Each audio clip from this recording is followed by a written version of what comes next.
अमर बिलाल सूफी साहब, ये बताइएगा कि भारत का यूनिलैटरली ये इकदाम जो है सिंतास माहदे को रोकना, हेल्ड एंड मेस में डालना, आलमी कवानीन की खिलाफ वर्जी बनता है। आपने देखा है कि जो आर्बिट्रेशन की जो कोर्ट थी उसके हवाले से भी फैसला आ चुका है। क्या इसके कॉन्सिक्वेंसेस हो सकते हैं?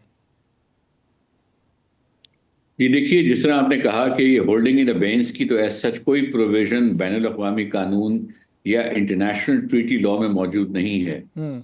और वियना कन्वेंशन भी अगर आप देखें, जो बेसिकली बैनुल अक़वामी कन्वेंशन है इंटरप्रिटेशन ऑफ ट्रीटीज़ की गाइडेंस के लिए, कि तमाम बैनुल अक़वामी ट्रीटीज़ की इंटरप्रिटेशन किस बुनियाद पे की जाएगी, वो बुनियाद फराहम करता है। वो सस्पेंशन का लफ्ज़ इस्तेमाल करता है, और वो भी बहुत ही सेलेक्टिव मखसूस हालात में। लेकिन यहाँ होल्डिंग इन अबेंस जो है एक स्ट्रेंज टर्म है, एक टर्म जो काफ़ी जानबूझकर एम्बिग्विटी क्रिएट करने के लिए इस्तेमाल की गई है। लेकिन उस एम्बिग्विटी में वो सामने रखकर इंडिया की जानिब से वाटर कोर्शन की एक स्ट्रेटजी ले आउट की जा रही है, रोल आउट की जा रही है, जिसका पस मंज़र यूं समझ में आता है कि वो कुछ अपने हाइड्रो प्रोजेक्ट्स को फास्ट ट्रैक कर रहे हैं, ताकि पाकिस्तान में जो पानी जा रहा है, जो पाकिस्तान का हक है लोअर राइपेरियन के तौर पर, उसको किसी तरह मैन्यूवर करने की कैपेसिटी उनके पास इंक्रीज हो जाए। तो जाहिर है ये एक बड़ी डेंजरस सिचुएशन है। हालांकि बैनुल अक़वामी कानून में लोअर राइपेरियन के एक्सक्लूसिव हकूक होते हैं उस पानी पर जो अपर राइपेरियन की जानिब से आ रहा है। हम्म। इसमें अमर बिलाल सूफी साहब, बात ये आती है कि जब आर्बिट्रेशन के कोर्ट के हवाले से देखा गया, जो फैसला आया है उसके बाद तो वाज़ेह हो गया कि ये आलमी कवानीन की खिलाफ वर्जी भी कर रहे हैं। तो आपको लगता है कि इसका कोई ऐसा पहलू जो कि भारत के लिए नुकसानदेह हो सकता है उनके अपने राइट्स के हवाले से?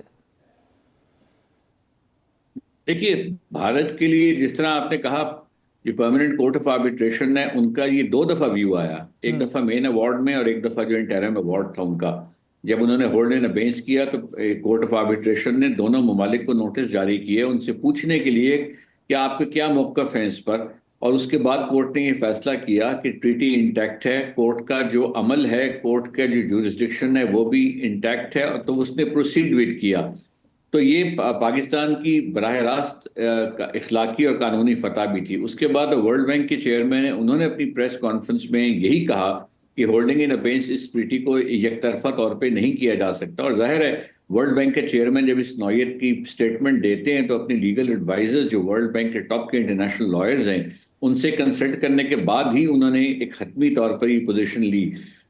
इसका नुकसान भारत को बराह रास्त ये है कि वो बतौर एक इररिस्पॉन्सिबल स्टेट के, उसका इंप्रेशन जो है वो मजबूत तर होता जा रहा है दुनिया भर में, कि वह गैर जिम्मेदार रियासत है जो ट्रीटीज़, जो तयशुदा नज़म ज़ाब्ता नॉर्म कस्टमरी स्टैंडिंग प्रैक्टिसेस हैं ट्रीटीज़ के ऊपर, ख़ास तौर पे वो ट्रीटीज़ जो पानी से वाबस्ता होती हैं, उनको तो हालत जंग में भी ट्रेडिशनली नहीं छेड़ा जाता, हम्म। क्योंकि उनका राइट टू लाइफ लोगों का इफेक्ट होता है, जो सिविलियंस होते हैं, जो इन एनी केस जो किसी भी कॉन्फ्लिक्ट का हिस्सा बराह रास्त नहीं होते।